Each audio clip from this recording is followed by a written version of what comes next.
रात के 10 बज रहे थे। छत्तीसगढ़ के मुख्यमंत्री विष्णुदेव साय के निवास से फोन आया और मंत्री जहां भी थे भागे भागे मुख्यमंत्री आवास पहुंच गए।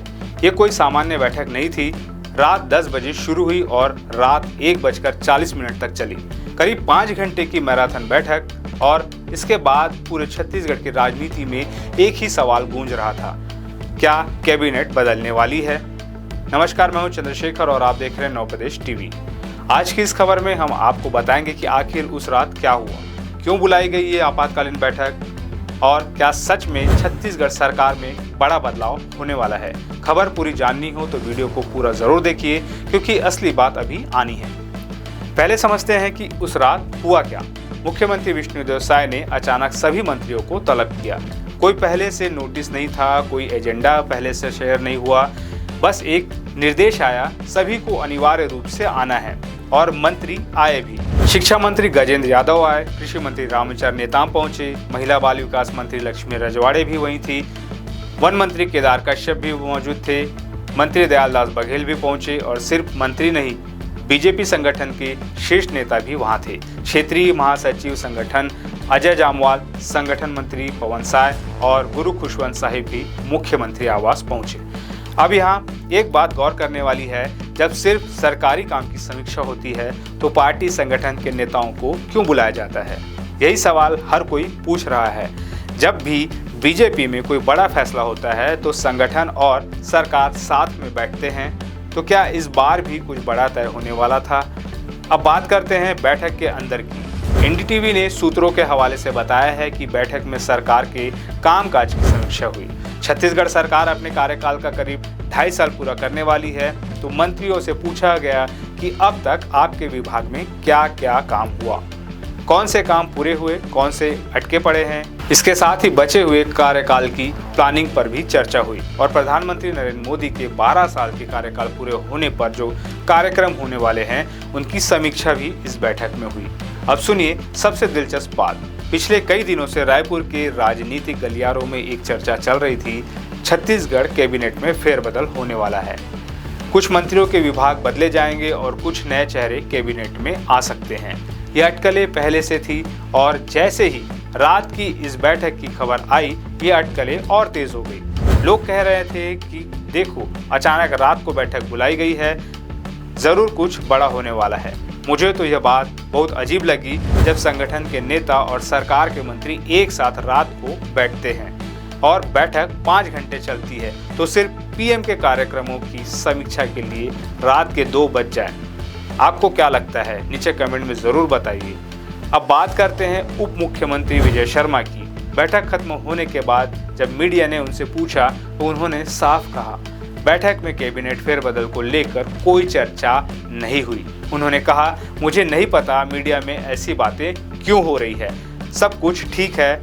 अब यहाँ भी एक सवाल उठता है, जब सब ठीक है तो रात के 10 बजे आपात बैठक क्यों?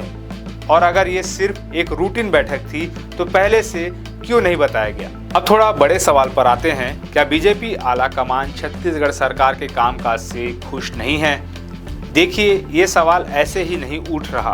पिछले कुछ महीनों में छत्तीसगढ़ से कुछ ऐसी खबरें आई है जो बताती है कि सरकार पर दबाव है। विपक्ष यानी कांग्रेस लगातार सरकार पर हमलावर है। वादे पूरे नहीं होने का आरोप लगाया जा रहा है और जब सरकार के 2.5 साल पूरे होने वाले हैं तो बीजेपी का आला कमान परफॉर्मेंस रिव्यू करना चाहता है। यह बात सूत्रों से भी निकल कर आ रही है। बीजेपी में एक चलन रहा है, अगर कोई मंत्री अपने विभाग में ठीक काम नहीं कर रहा है तो उसका विभाग बदला जाता है या कभी कभी उसे कैबिनेट से बाहर भी कर दिया जाता है। मध्य प्रदेश में यही हुआ, राजस्थान में यही हुआ और अब छत्तीसगढ़ में भी ऐसे ही संकेत आ रहे हैं। अब एक और एंगल देखते हैं। 2026 में छत्तीसगढ़ में स्थानीय निकाय चुनाव होने हैं। 2028 में विधानसभा चुनाव का काउंटडाउन शुरू हो जाएगा। बीजेपी जानती है कि अगर अभी से सरकार को चुस्त दुरुस्त नहीं किया गया तो चुनाव में नुकसान हो सकता है, इसलिए ये परफॉर्मेंस रिव्यू हो रहा है। ये सिर्फ एक बैठक नहीं है, ये एक संदेश है। हर मंत्री को समझ आ गया होगा कि आला कमान की नज़र है। अब जरा उन मुद्दों पर नज़र डालते हैं जो छत्तीसगढ़ में अभी गर्म है। नक्सल ऑपरेशन तेज हुए हैं और सरकार इसका श्रेय लेती है। लेकिन किसानों की समस्या अभी भी बरकरार है। धान बोनस का मुद्दा अभी भी सुलझा नहीं है, रोजगार के वादे पूरे नहीं हुए हैं और इन्हीं मुद्दों पर कांग्रेस सरकार को घेर रही है। तो बीजेपी आला कमान चाहता है कि बचे हुए कार्यकाल में इन मुद्दों का हल निकले। तो अब सबसे बड़ा सवाल क्या होगा आगे? देखिए, 3 संभावनाएं हैं। पहली, कैबिनेट में पूरा फेरबदल हो सकता है, यानी कुछ मंत्री बाहर और कुछ नए अंदर। दूसरी, सिर्फ पोर्टफोलियो बदले जाए, यानी मंत्री वही रहे लेकिन विभाग बदल जाए। तीसरी, अभी कुछ न हो, बस एक कड़ा संदेश दिया गया हो कि परफॉर्म करो। अब इनमें से कौन सी संभावना सबसे ज्यादा सच लगती है, ये तो आने वाले दिन बताएंगे। लेकिन एक बात तय है, छत्तीसगढ़ की राजनीति में आने वाले कुछ हफ्ते बहुत गर्म रहने वाले हैं। और देखिए, ये सिर्फ छत्तीसगढ़ की कहानी नहीं है, पूरे देश में बीजेपी अपनी राज्य सरकारों का रिव्यू कर रही है। 2029 का लोकसभा चुनाव भले ही दूर लगे, लेकिन बीजेपी की तैयारी अभी से शुरू हो गई है और इसलिए हर राज्य में परफॉर्मेंस का दबाव बढ़ रहा है। तो रात के अंधेरे में बुलाई गई ये बैठक, 5 घंटे का मैराथन सेशन, संगठन और सरकार का एक साथ बैठना और उसके बाद उड़ती अटकलें, ये सब मिलाकर एक तस्वीर बनती है और वो तस्वीर बताती है कि छत्तीसगढ़ में कुछ बड़ा होने वाला है। हो सकता है कल हो सकता है अगले हफ्ते हो, लेकिन होगा जरूर। आप हमें बताइए, आपके हिसाब से क्या होगा? क्या कैबिनेट बदलेगी या सिर्फ विभाग बदलेंगे? नीचे कमेंट में लिखिए और अगर ये खबर आपको काम की लगी हो तो वीडियो को लाइक करिए, अपने दोस्तों के साथ शेयर करिए और चैनल को सब्सक्राइब करना ना भूलिए।